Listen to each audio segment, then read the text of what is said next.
आज के एमएलए को नासिक जाना पड़ा, हमने मजबूर किया। आज के एमएलए को प्रशासन तक जाना पड़ा, हमने मजबूर किया। मुझको जो खबर आई कि वो किला झोपड़पट्टी की बात कम कर रहे थे और मुस्तकिम डिग्निटी और शेख आसिफ की बात ज्यादा कर रहे थे, प्रशासन को कंप्लेन दे रहे थे। किला झोपड़पट्टी के रहने वाले लोगों के साथ आज हाईकोर्ट में सीनियर एडवोकेट एमपी वसी से बैठकर बातचीत हुई और कई मुद्दों पर समझने के बाद ये तय हुआ कि इस मामले में कानूनी कार्रवाई ज़रूरी है और जिस हिसाब से प्रशासन काम कर रहा है, 31 मई की डेडलाइन बार बार अखबारात में और डिपार्टमेंट के लोगों की तरफ से दी जाती है, यहाँ तक कि मौजूदा एमएलए की तरफ से भी 31 मई की डेडलाइन दी गई कि किला झोपड़पट्टी उखाड़ने की तैयारी शुरू हो चुकी है। ऐसे वक्त में किला साकनीन को ये लगा कि आसिफ शेख साहब और हम लोग मिलकर उनकी मदद करें, तो हम मालेगांव शहर में जो कर सकते थे वो भी किए। कल आसिफ शेख साहब ने लोक आयुक्त में भी एक पिटीशन इनकी तरफ से फाइल करवाया और आज कोर्ट में एक पिटीशन बनाया जा रहा है, क्योंकि जिस हिसाब से फिरका परस्त बुलडोज़र की सियासत कर रहे हैं, ऐसे वक्त में हमारे पास कानूनी रास्ता है और उस कानूनी रास्ते से हम एक मजबूत पिटीशन बना रहे हैं। तो जो भी लोग पिटीशन दाखिल कर रहे हैं, सबके नाम से अलग अलग नाम से पिटीशन फाइल किया जाएगा, उनकी एक लिस्ट दी जाएगी और वहाँ रहने वाले जो भी लोग किला झोपड़पट्टी बचाओ कमेटी जो पहले से 1980 से बनी हुई है, उस कमेटी के मातहत जो भी लोग पिटीशन फाइल करना चाहते हैं, हम उन सबका पिटीशन फाइल करेंगे, उन सब के लिए लड़ेंगे। और जो नहीं करना चाहते हैं उस पर भी हमारा कोई एतराज़ नहीं है, मगर जो किला झोपड़पट्टी बचाओ कमेटी की तरफ से आएगा, हम उसकी मदद करने के लिए तैयार हैं। मुस्तकिम डिग्निटी साहब ने पूरी तफसील आपको बताई है। बहरहाल हम लोग शुरुआत से किला झोपड़पट्टी की आवाम ने हम लोगों से रब्ता किया और हमने मालेगांव से लड़ाई शुरू की और आज हम लोग मुंबई हाईकोर्ट पहुँचे हैं।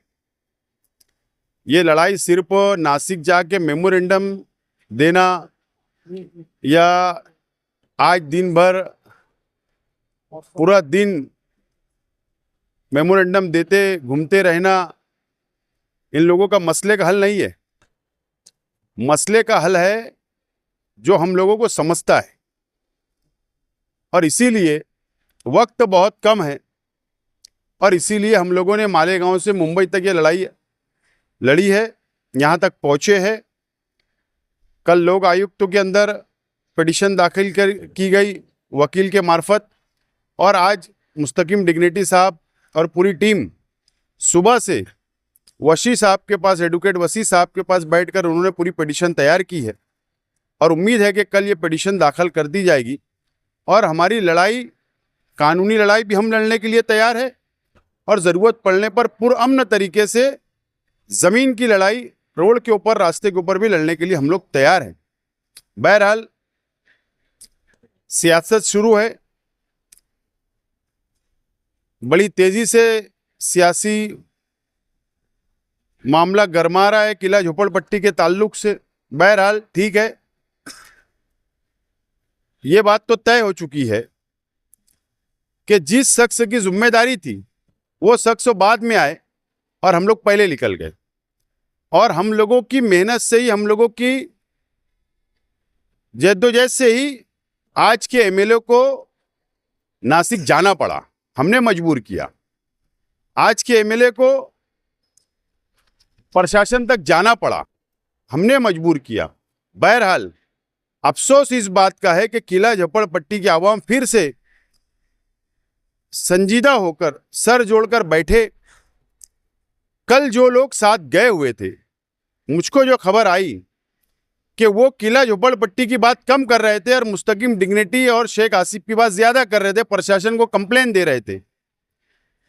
एमएलए साहब, हम आपकी कंप्लेन से डरने वाले नहीं हैं, हम कानूनी रास्ते के ऊपर लड़ाई लड़ रहे हैं। असल में उनकी नीयत आज भी खराब है। वो जिस अंदाज में कलेक्टर से बात कर रहे थे कल, जो मुझको मालूमात हुई, या पुलिस प्रशासन से,